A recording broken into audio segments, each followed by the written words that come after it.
জয় নিতাই, জয় গৌর, নমস্কার। একাদশীতে নিষিদ্ধ পঞ্চ রবি শস্য বারণ।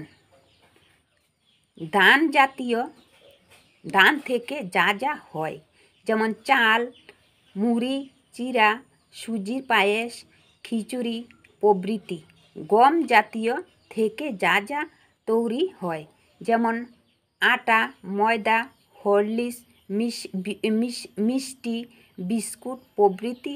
জব, ভুট্টা জাতীয় ছাতু, খই, লুচি প্রভৃতি। ডাল জাতীয় মগ, মাসকলাই, খেসারি, মুসুরি ডাল, বরবটি, শিম, মটরশুঁটি।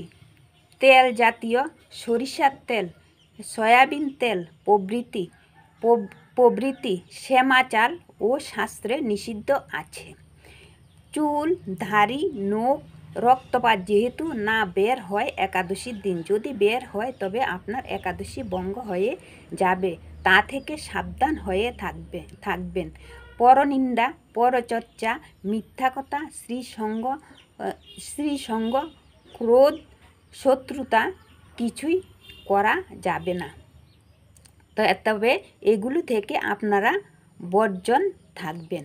এবং একাদশীতে কি খাওয়া যাবে, একাদশীর দিন আপনারা কি খাবেন। একাদশী দিন সর্বোত্তম ব্রত হলো যদি কেউ নির্জলা একাদশীর উপবাস করতে পারে। যে কোনো প্রকার ফলমূল খাওয়া যাবে, তা না হলে সবজি রান্না করে খাওয়া যাবে, যেমন কাঠবাদাম, কাজু বাদাম, মিষ্টি আলু, পেঁপে, কাঁচকলা, মিষ্টি কুমড়, আলু, ঘি অথবা সূর্যমুখী তেল দিয়ে রান্না করে ভগবানকে দিয়ে তবে নিজে সেবা করবেন, তবে আপনার সঠিক সেবা হবে। তা না হলে সাবু, কলা, দুধ তাও খেয়ে একাদশী উপবাস করতে পারেন। জয় নিতাই, জয় গৌর, নমস্কার।